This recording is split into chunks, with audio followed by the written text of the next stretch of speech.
Namaste Utsada. How are you doing? Namaste Ajay bhai. I'm doing good. How are you doing?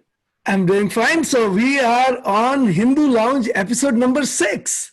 And I want to welcome Utsoda. Utsoda is our for World Hindu Council of America, or VHPA. He's the director of advocacy and awareness. And I am Ajay Shah. I'm the executive vice president for VHP. And we come here live every week at 11 o'clock Eastern to talk about contemporary American issues.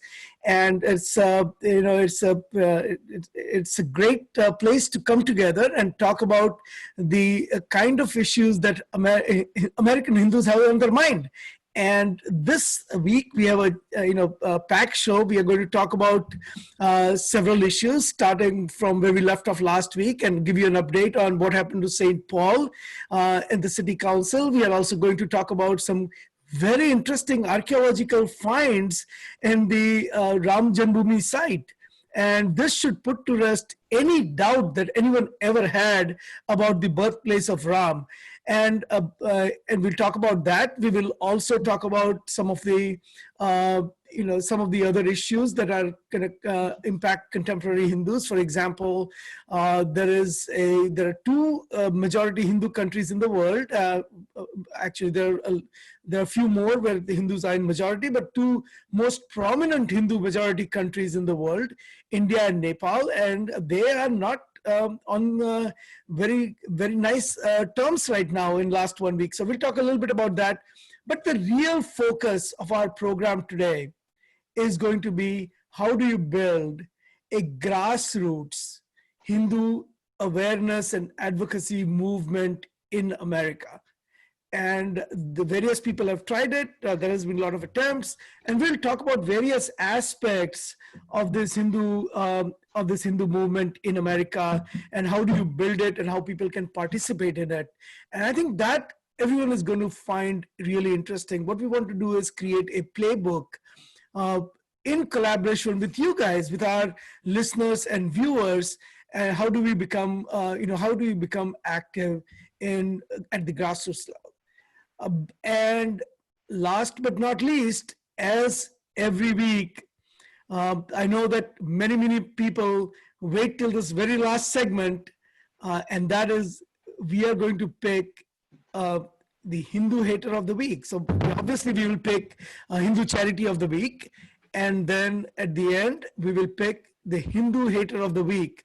And I know everyone is eager to know. I know Utsada has a great pick for Hindu hater of the week, but that's almost like our cliffhanger, right? We never reveal that to anyone till the very last minute. So you have to kind of stay online till the end to figure out who the Hindu hater of the week is going to be.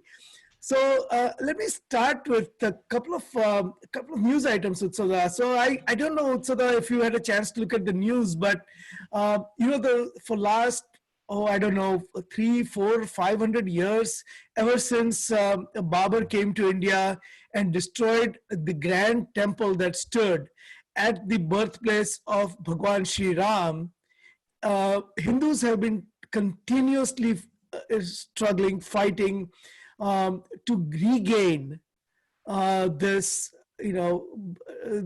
land, this sacred land, the auspicious land on which the temple as a temple to give tribute to Sri Ram on a sacred spot stood. And finally, after a lot of Hindu sacrifices through the centuries, finally the Supreme Court of India on November 9th decided that this land should be given back to Hindus to build the temple for Bhagwan Sri Ram. So the work at the Ram Janmabhoomi Mandir has started. The debris of the former structure that Babur had constructed is being removed. And as more and more digging has been done, more and more artifacts proving what Hindus have always maintained, that there was a temple for Sri Ram at that spot, has been, more and more of these artifacts are being discovered. So just in last 10 days, for example, there was a Shivlinga which was found. There were carvings on the sandstones that were discovered that conclusively proved, and a lot of other artifacts were found through the years, but now there's such a overwhelming proof that a temple was there. And what Hindus were given by the Supreme Court was really never for Supreme Court to give anyway. It was Hindus always believed that. Hindus believed that for 7,000 years, and Hindus got it back. But it validates the Hindu claim that here is a foreign aggressor who came to India, who came to Bharat, destroyed what stood over there, and built a tribute to himself as almost like a sign of slavery, right? It's really no different than, Utsada, if I were to put an analogy, I mean, it is no different than Confederacy statues in America. How is it any different, right? Well, thank you, Ajay Bhai, for that wonderful introduction and for introducing today's main topics. Let me start with the Babri, the removal of the debris from what used to be the Babri structure and the beginning of a new era in terms of Hindu dignity and acknowledgement of identity. As you said, this was done not even by Babur, but one of his generals, Mir Baki, to please Babur that he is kafir enough. So he chose the spot which had Hindu temples, traditions of Hindu temples, layers and layers of Hindu temples built over and modified over one another for more than 2,000 years. And this was understood in the professional circles. Me being an architect, a very cursory study of the issue reveals very clearly that this was a place which was extremely important to the Hindu community, probably as relevant to the Hindus as the Wailing Wall in Jerusalem for the Jewish community. And to give a comparison to the Western audience of how important this spot was for the Hindus. And for hundreds of years, this was being done. And then Babur came and, true to his ideological standings, he destroyed the Hindu structures there and built a mosque on top of it. Not very different from what other Islamists adhering to different caliphates over the history have done. They have done the same thing in Constantinople, which is Istanbul now. All over the world. I mean, in India alone, as a student of architecture, I personally studied about 70 such places.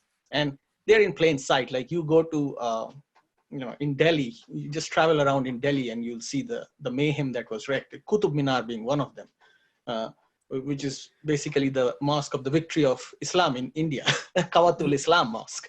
So I'm digressing here, but the point what I'm trying to make here is that this was a tragic expression of our slavery of over 500 years in that area.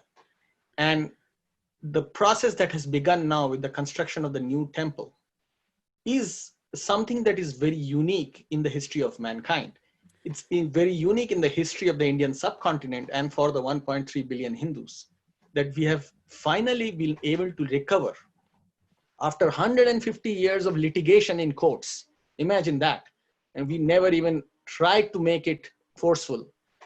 And now we are finally able to do it. And in the process of construction, we are figuring out that there was so much more that was there on the site.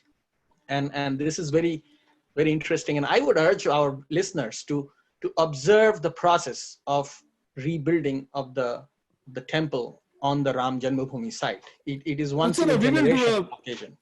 Yeah, and we will do a focus show on that because this is such an important topic. We don't want to shortchange the topic, but I see so much parallel between the building of Ram Janmabhoomi Mandir and the taking down of the Confederate statues in America. I think it's just an overall awareness in the world that at some point free people will exercise their free will and remove this signs of slavery. So let's dedicate a whole show to that. I would absolutely love that. And I know we should share with our audience the role of Vishwa Hindu Parishad as one of the the organizations that took so much pain, and when nobody was talking about it, when it was a lost cause, it stood by the cause and built it up from scratch. Right. And finally, victory was achieved. So I think that's something that we as World Hindu Council of America should be highlighting. Absolutely, we absolutely played a key role into that, and we should at some point compare and contrast Somnath with Ramjanmabhoomi as well. But moving on to the next topic, Utsoda, I titled this news item in my own words as "E to Nepal." So I mean, if you look at Nepal, come on. I grew up with people from Nepal as in our who worked. People from Nepal as our neighbors. People in Nepal who worked in our school. People in Nepal who worked in our building, our apartment complex where I grew up. And we always had a really close ties with people of Nepal, right? I mean, if you look at, there are a handful of Hindu majority countries in the world, and two of the most prominent Hindu majority countries who are Nepal and India. And I think that, the relationship between Nepal and India are on a wrong trajectory. I mean, I don't think most of us who have grown up in a democratic country are big fans of monarchy as such, right? We want people, as consistent it is with Hindu Dharma, we want people to follow democracy and majority rule and all of that. But Nepal is now in another kind of, almost like a parallel to monarchy, and that's communism.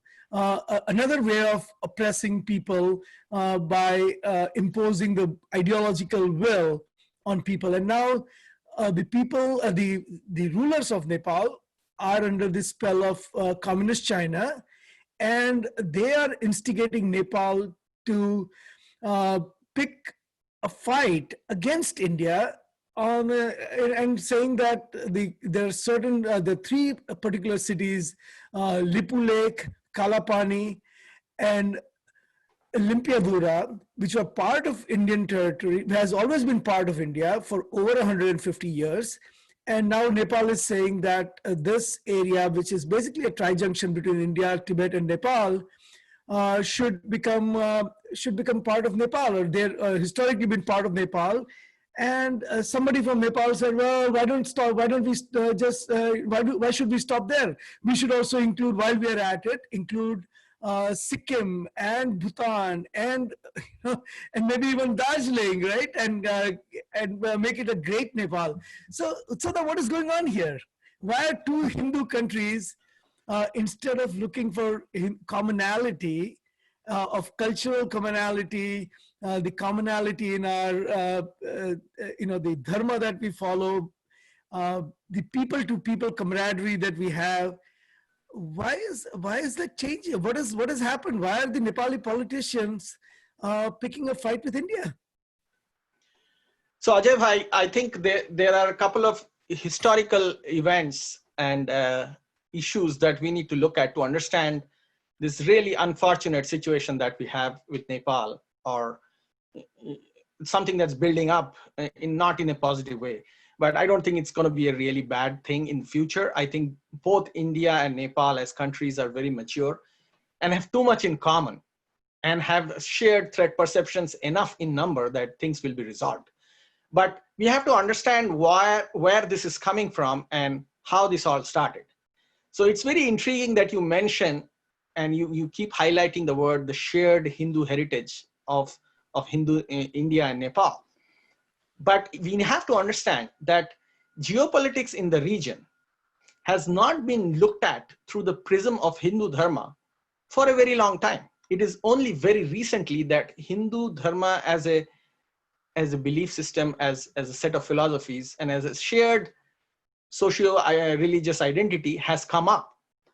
And I have to blame both India and Nepal for it. So there was a long time when India really didn't look at the world through the prism of it being Hindu majority. And you can blame the Congress party for that, and you can blame Rajiv Gandhi for the things that happened with Nepal in that period of time when he was the prime minister. But it was the reality. India didn't behave around the world as a Hindu majority country. It rather behaved as a socialist country, which was teetering on the edge of almost being communist. Now, if you like to look at Nepal, Nepal, on the other hand, had a kind of an inverse trajectory. Nepal moved from being a strong Hindu identity country to becoming a vassal state of the Maoists, China being right next to it, through its extremely violent and brutal Maoist insurgency that wrecked the country for 10 years, more than 10 years, and cost so many lives. So it is very interesting that India went from being a socialist, semi-communist, almost communist country to being a self-asserting Hindu majority country. And Nepal went from being a Hindu majority country, albeit a very small one, to being an extreme left influenced Chinese vassal state, which is where it is ending up at this point of time. But I also believe that in all these events that have happened, India and Nepal haven't helped each other out in many ways. And both countries are responsible for that, because both countries have special interest groups and strong influencers which don't want these two Hindu majority countries to be in good terms with each other. And at this point of time, I think I have to say that China has played a very critical role in literally bribing its way into Nepal. And I mean, China has done that in the entire region. China has done that in Cambodia. China has done that, tried to do that in Sri Lanka. It tries that in Bangladesh. So it's part of a larger effort on the part of China to do these small, relatively innocuous countries and try to bring them under its sphere of influence through money. And what you see happening in Nepal, what you see happening with the map issue at Lepu Lake and Kalapani and Limbudura is just a small example of a larger Chinese game plan where Nepal fits into its geopolitical machinations. And I believe that this will pass over. I think Nepal, there are people of Nepal and people of India share so much together. I mean, some of the holiest pilgrimage sites for the Hindus around the world are in Nepal. I mean, I myself visited Pashupatinath and I traveled through Nepal when I was in undergraduate, and it's the most amazing place. You know, it reminds me of Hindu Dharma in its pristine glory when I traveled to a village in the Himalayas of Nepal. You know what gave me some faith in why I agree with you, and what gave me some faith is that there were some communist activists who forcibly tried to enter, enter India, and the villagers stopped them. So there is a grassroots, Nepali sentiment that the fight that is being picked with India is really not quite appropriate. So I'm very optimistic about this, and I think things will work out just fine between India and Nepal.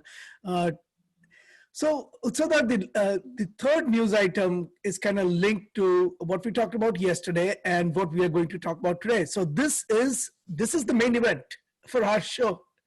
As you know, the last time we talked about St. Paul City Council having a blatantly Hindu-hating resolution, Indiaphobic and Hinduphobic resolution that criticized India's CAA, or Constitutional Amendment Act, and they said that the persecuted minorities from Pakistan, Bangladesh, and all the other regional countries over there, Afghanistan, especially in light of what happened on 25th of March with the Gurudwara bombing. These are the countries, these are the people who, the religious minorities that are fleeing these countries should not be given a prioritized asylum in India. That's what St. Paul City Council essentially said.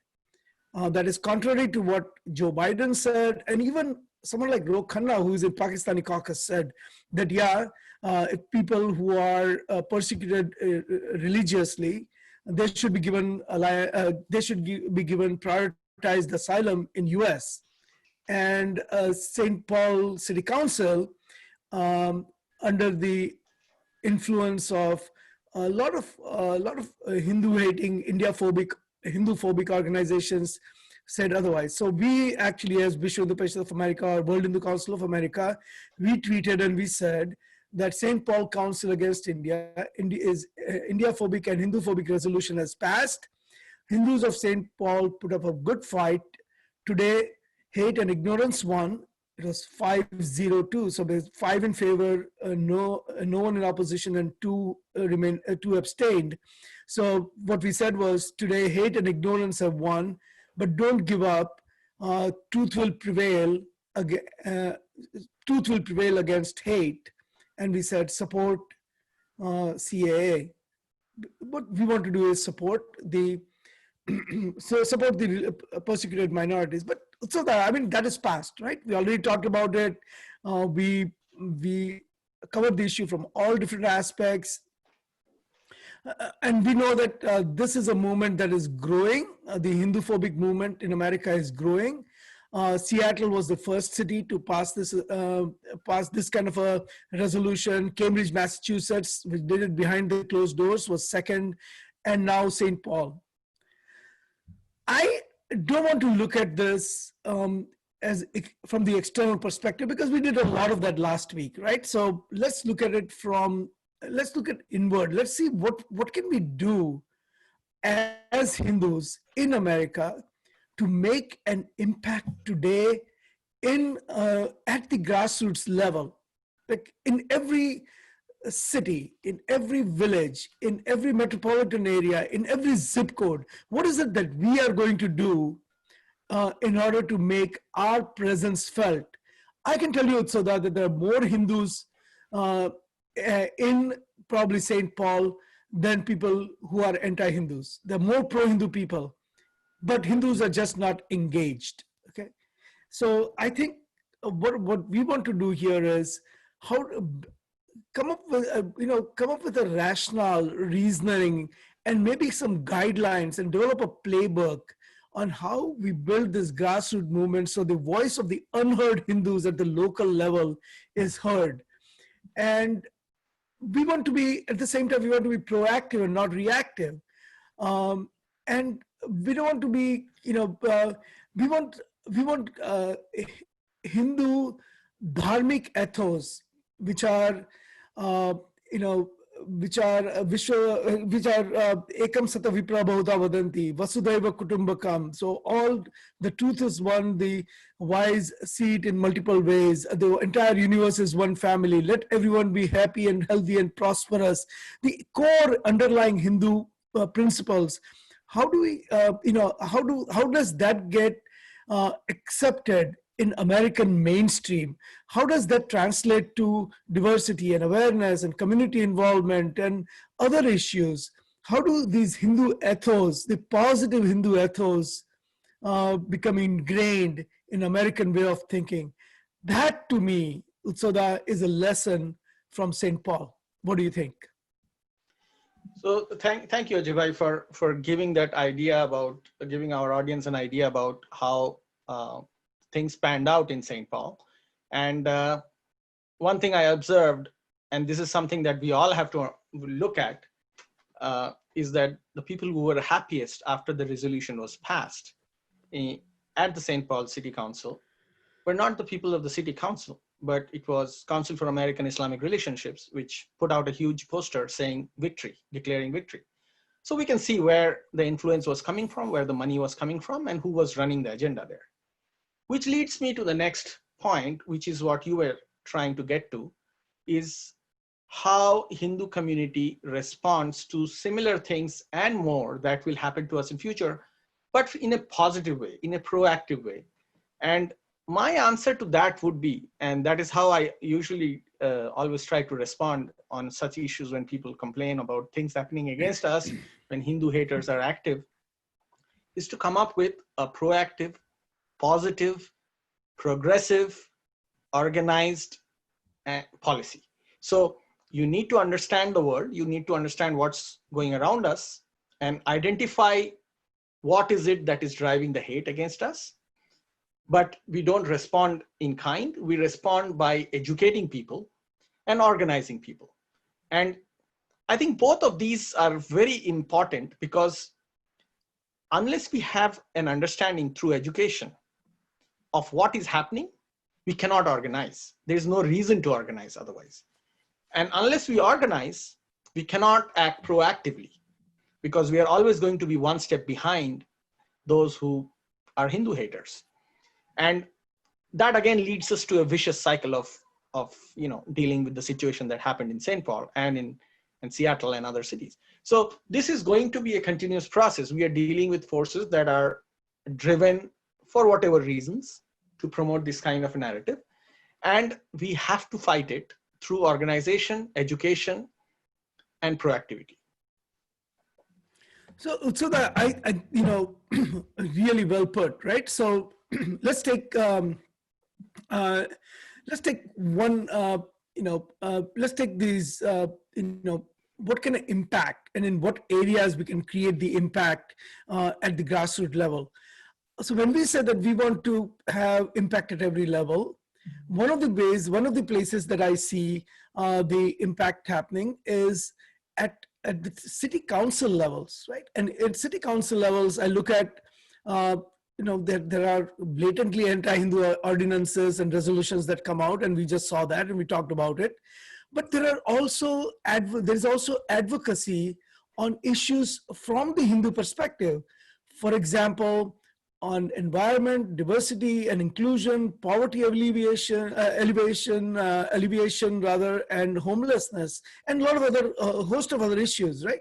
So if you look at for example, in every city, there's a diversity and inclusion council, right? Or a division or a group that advises the city councils on diversity and inclusion issues. They offer sensitivity training at the local level, and they become resources for the community on issues like profiling and other things. And I think having Hindu participation in these diversity and inclusion councils is key. And Utsada, you are in Washington DC, and you have dealt with federal government in various levels by participating in some of these meetings and other things. What are your experiences? Correct. So what I have seen is that we have, when we speak for ourselves and for others, at the level where things like environment, poverty, and homelessness, when we take our voice and the voice of the unheard to those that are in power, we are heard. So one of the things that I have seen happening at every level of governance, especially in my area in Washington DC, is that people understand and listen to you if you speak from a position of compassion and inclusivity. And that is what we try to do. But I have to be also honest in saying that many times people in positions of power may not actually know where you're coming from. I have seen that most people in Washington DC and in many other parts of America actually don't know what Hindu Dharma is, who Hindus are, and what we stand for, what we care about. And many times I also feel that our own people are very hesitant to talk about it, as if it's somewhat a crime to be talking about who you are and what you stand for. I mean, I don't see Hindus talking about our position on environment. And I think if we really express ourselves, I would see a whole web page on Biden's website on what Hindu position of environment should be. But yeah. I don't see that. So say same on the position of diversity, same on the position of seva, same on the position of helping out the poor. So we don't interact and engage the community on these levels. And that is one of the reasons why people don't know about us. And that's why I said, I put the word education is very important, because we need to know it ourselves, and we need to reach out and share it with others. And think of the positive impact the Hindu community can make when we go and we say, look, I mean, for us, environment, awareness of environment, protection of environment, being good to nature is not a newfound religion. We always, even in the most ancient times, we believed that all beings, Vasudhaiva Kutumbakam, the entire creation is one family. And that creation includes the plants and the animals and not just human beings, right? It extends far beyond human beings. We, in Hindu Dharma, we believed in, the land, the dharti, the earth, not land, but earth. We thought that, we always believed that earth is Devi, a goddess, and we revere Mother Earth. We revere the goddess Earth. And we believe in the principles of ahimsa. It's cause no unnecessary harm.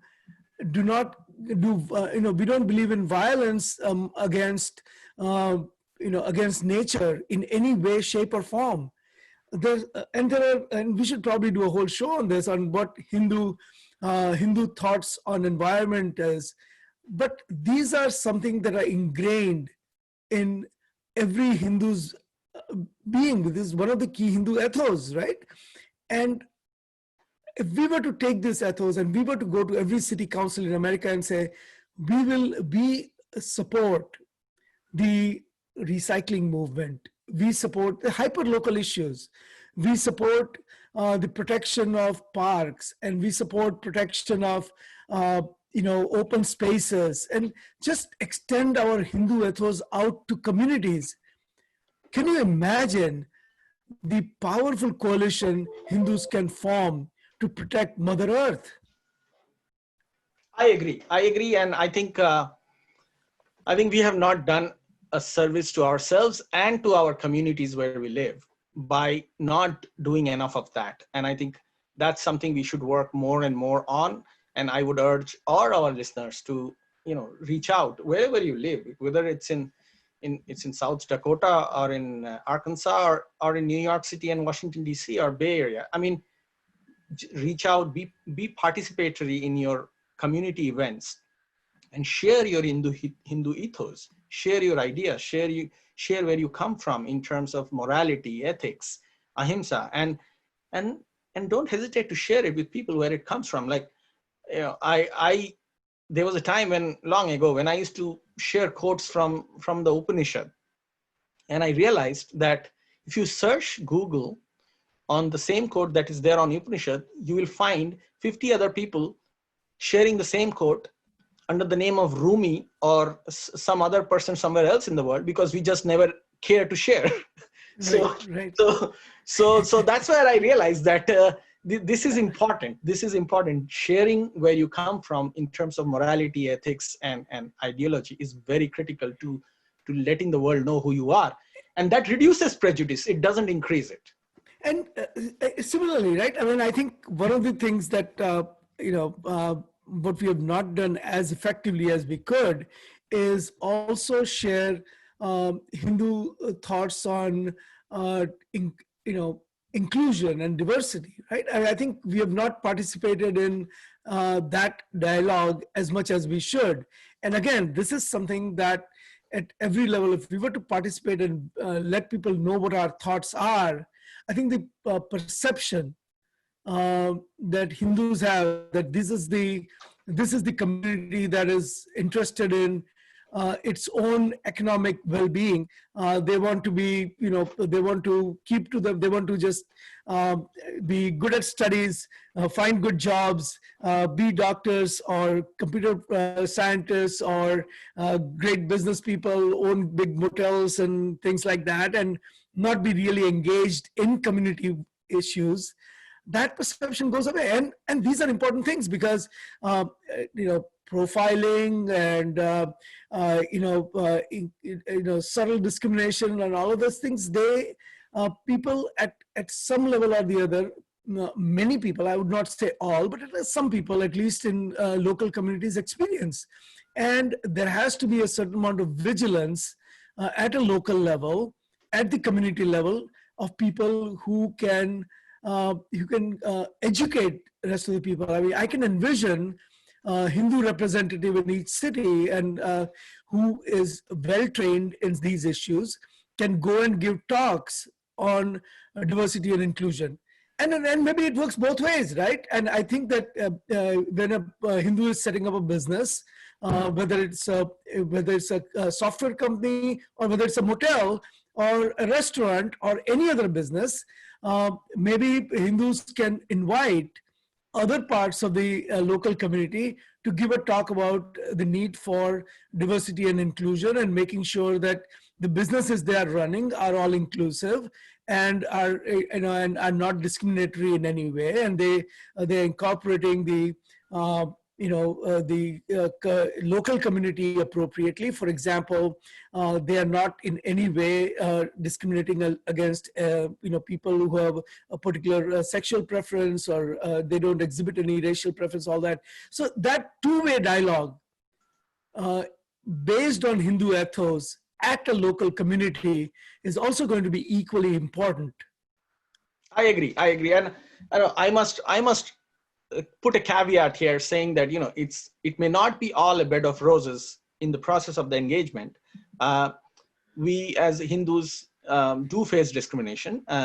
We believe in theology and philosophies that are sometimes looked down upon, whether, in other religious theologies, or, as described as heathens or kafirs or whatnot. But there are ways to rise above it and share your knowledge, your jnana, with the community. And irrespective of whether somebody treats you differently and badly because of their theological prejudices or their ethno-religious prejudices, you can still rise above it. And that actually gives us an opportunity to share the correct and a better ethos with the community. So, I mean, that's why it is important to be part of local ACLUs, local community organizations, part of interfaith organizations, local labor unions, especially interfaith, because, Hindu dharma is not always understood, and we are to be blamed for it sometimes because we don't share. So be part of interfaith organizations, learn from others as well, see how others treat you and why they treat you that way.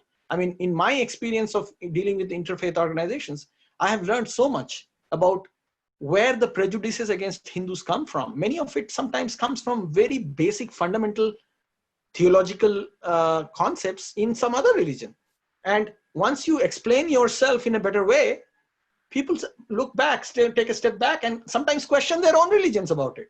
So it's important that we engage, and that's why, be part of interfaith organizations, go there from a position of knowledge and wisdom and patience, and see what happens. That is so pertinent, because one of the things that kind of comes up as a local community, what people face is just to get zoning for mandirs. So people want to build temples in their communities. I mean, there's a growing Hindu community in America. We're now 6 million Hindus in America, and maybe 20 million other people who kind of follow one aspect or the other aspect of Hindu dharma. And people need places of worship. And when Hindus have tried to set up places of worship, they have been hit with all these zoning laws. Now, Hindus are not, Hindus are not aggressive about building mandirs and all of that. Hindus don't go out and say, we are going to say, for example, play our prayers from the loudspeaker and disturb the community or any of that.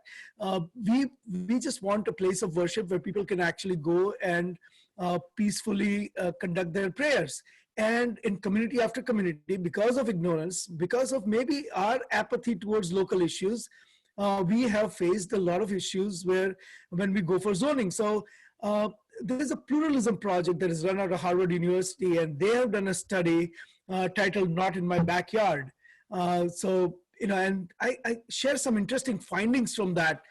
So I want to directly quote from one of the reports from the Pluralism Project, and Not in This Neighborhood Zoning Battles. That's the title of the report. And I'm going to quote now from one of the experiences in New Jersey, where it says, Hindu community in North Jersey, northern New Jersey, purchased a former YMCA in Sayreville to transform into a temple. The issues would seem to be clearer. The building already had been zoned for public use, and the parking lot was already there. The building was on a busy road with schools, a mall, and a public library. So the volume of traffic and noise was already high. Even so, the Hindu community encountered difficulty. Get out Hindus, as in HINDOOS, very derogatory way of saying Hindus, and KKK were written on the walls of the empty, contested building. Not until the Hindus took the matter to the courts were they able to gain clearance to create their temple community. Okay, this was the experience of Hindus in New Jersey. Then here's the other example from the same report. Um, what is it? So people throw all kind of red herring, right? One of the red herring was in, when people built a Swaminarayan Mandir, or perhaps a Swaminarayan temple, which is Swaminarayan being a sect, one of the sects of Hindu Dharma, one of the panths of Hindu Dharma, in Norwalk, California. And they were refused a conditional use permit in July 1992 when the Norwalk residents began to complain about the scale and appearance of the building. For more than 2 years, the Temple and the Planning Commission negotiated in courts. The city demanded that a lavish ornamental structure or ornamental architecture of the Hindu Mandir exterior to be torn down and have more Spanish style in keeping with the culture of the neighborhood. The maximum capacity of the new mandir or temple was reduced by 50%. And the same thing happened. So they continue. Similarly, in Bridgewater, New Jersey, in 2009, Sri Venkateswara Hindu temple faced neighborhood backlash over a spectacular size of temple's expansion. Community residents expressed outrage that the new temple would have to be large enough to accommodate 1,200 member congregation spanning several states. If you go into the parking lot, now this is the ignorance, right? If you go to the parking lot, it's a lot of people from Connecticut and Massachusetts, from all over the place, one opponent argued. And after reducing the size of the expansion significantly, Sri Venkateswara won the right to build. So our Utsada, we not participating actively in the community leads to people opposing Hindu community centers, Hindu mandirs. So it's both. It's ignorance and our non-participation, right? Correct. And it's also a reluctance to share. I think that is also one of the things that we don't want to tell other people. Maybe because we have a history of being colonized for so long that we are always very hesitant to come out and thump on the pulpit there and express ourselves. So I think we need to change that and move forward from there onwards. Yeah, I think that's really critical, right? And as is the local media participation. All news that people listen to, most of the news that people listen to on TV, for example, nowadays is local, because national, international news, there's so many ways of learning about it. You can just go to the internet, you can see it on Twitter, you can see it on other venues. But when it comes to really hyper local news, you still tend to watch your local news. And Hindus have virtually no presence. How do we increase that? How do we make an impact there? I think I disagree on the fact that Hindus have no presence. I think Hindus have presence.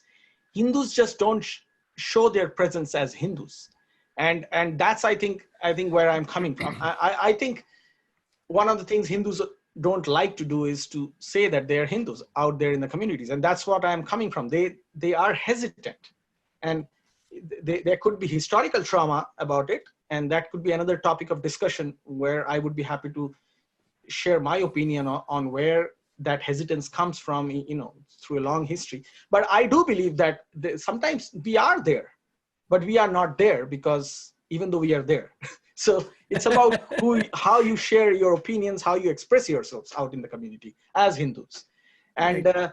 I think that's where the crux of the whole thing lies. I agree. Yeah. I think one of the other reasons could well be that we have not been, our focus has been, at least when it comes to next generation Hindus, the focus of the community has been really, stick to education, the formal education in the school. And we have not trained the next generation of Hindus to be proponents of Hindu Dharma. And they're not, they've not studied Hindu Dharma and the history of Hindu Dharma especially. They may have studied some shlokas, but they have not studied the history of Hindu Dharma. They have not studied the impact Hindus, the positive impact the Hindus can make in the communities around them. And they have not tried to become, we have not cultivated the next generation to become the leaders based on Hindu ethos in America. And I think in short term, we may not see the impact of that because, there's still the older generation around. But in 20, 30, 40, 50 years from now, we are going to see the impact of not having the next generation Hindus carry the torch forward, right? Absolutely. And I think that should be the focus of our efforts. That should be the focus of, this conversation. And I think we should devote a lot more episodes having a dialogue, understanding, deconstructing the future of our communities in America. And that is very critical. I mean, I think I would also like to have the people out there who are listening to us give their opinion. If there are younger people in their families who are, interested in these topics, bring them in, have them share their opinions with us. I mean, you can write down your thoughts under the comment section. This is on Facebook Live, and then this will also be posted on YouTube. So I would welcome people's thoughts and opinions and questions on the discussion we are just now having, especially people who are younger, less than 20 years old. Show us your thoughts, give us your thoughts, and even if you disagree with us on issues, please share it. Yeah, absolutely. So, Utsada, as we draw closer to the end of our program for today, there was a really good discussion. I think this was a really meaningful discussion on how we carry forward the American Hindu voice to the local communities. And I think this is going to spark a lot of ideas among people who are listening to this or viewing this. And I think, these ideas will hopefully result into some action. And I can already see, in last 2 weeks, I have had so many calls where people have said, what can Hindus do at the grassroots level? And I think this dialogue, this conversation that we had is a great start. I think we are now at a time where we are going to talk about our two favorite topics of the day.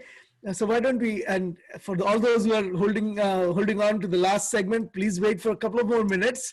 I know that Hindu Hater of the Week is our most anticipated segment of the show. But before we go there, we want to acknowledge the positive work that is being done by Hindus everywhere in the world. And Utsada, you are going to do the honors for both of them, but who have you picked as the Hindu Charity of the Week?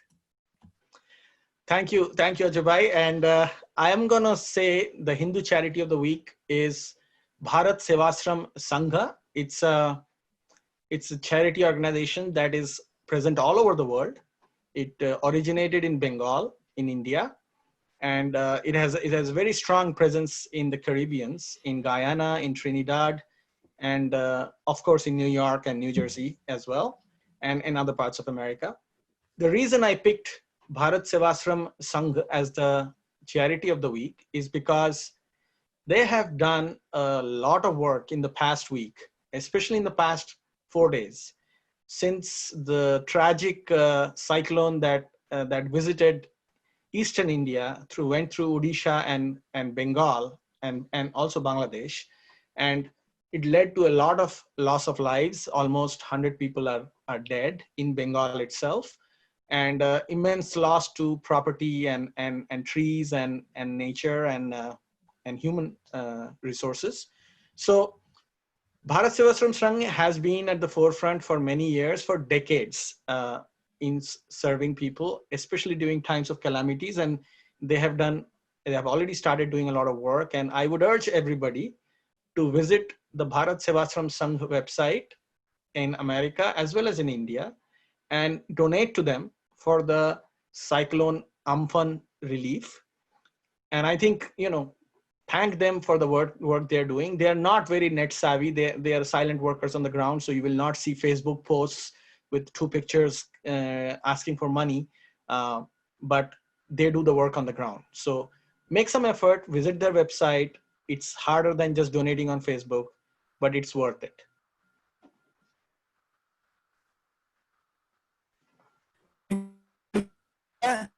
And finally, Utsada, breath on this, and you have to do the big reveal. Who is the week? So I'm losing you a little, Ajay Bhai. So, but I think I get what you are asking me to do, which is the most anticipated portion. Yes, Hindu hater of the week. Hindu hater of the week. So, so this week's Hindu hater of the week is getting the title because of the continuous single-minded, single-focused narrative building in America against Hindus for the last year, I would say. And this organization has focused so much resources just to promote false narratives and promote hate against the Hindu communities. And that organization is Islamic Circle of North America, ICNA, as they are known as. This organization is a branch of the Jamaat-e-Islami movement from the Indian subcontinent, or the Muslim Brotherhood movement, which originated in the Middle East around similar times and share a common ideological base. Jamaat-e-Islami literally translates as Brotherhood in Islam. And this group has been active for a long time, and they're not really friendly towards Hindus because they share sympathies with radical Islamic agendas. But in the last 1 year, this organization has focused on Hindu community in different cities of US. And what you see, happening in Seattle or Minneapolis has been the outcome of those efforts. And the reason I picked them this week as the Hindu hater of the week is because it has reached a point where Hindu communities are feeling it at the family level, where their kids are being bullied in school because of the efforts of these organizations. So I think they deserve this. They deserved it long ago, but I think this week I will give it to them. Well, I mean, I'm sure they're going to be honored and flattered because now you nominated them for Hindu Hater of the Week, and I think they will probably wear it as a badge of honor because that will help their fundraising, right? So in a way we are kind of helping people out here, don't you think? I don't think Islamic Circle of North America depends on our talking points to raise their funds. Oh, so that you're underestimating your influence in this world. I mean, come on. I think for the I increasingly I'm hearing from people that who are watching this show that you are making a big impact in helping fundraising for our opponents. So that's so you deserve more credit than you think. I'll take it any day. I think that there are we highlight this because these are important issues, but at the same time, if you really holistically look back and say, really, I think Hindu community has enough strength in every perspective, every dimension that you can think of to overcome all the Hindu haters in the world. We have the strength of our dharma, we have the strength of our philosophy, our ideology, our ethics, our ethos, our compassion that we bring to this world. In every respect, we being so much positive that really as much as we highlight the Hindu hater of the week, or we highlight a small battle such as St. Paul, if you look at it in the long term holistically, really Hindu dharma is not just here to stay. Hindu dharma is eventually going to prevail in making a difference in this world. So, these were any final words before we say goodbye for this show. This was a great conversation. I think more than a conversation, I think this week's show is actually a conversation starter, and not just a conversation starter, but a starter for a new era of Hindu activism and advocacy in America. Thank you, Ajay Bhai, for putting it so nicely at the end. And I agree with you. I think this is a continuous process. And as things that don't have a beginning, we will always be in a process of continuum. And, we are finding our place in the world, and somebody later after us will do it. The Sanatan Dharma will continue and thrive and be more and more powerful in the world. Thank you. Absolutely. Namaste, Sada. Namaste, everybody.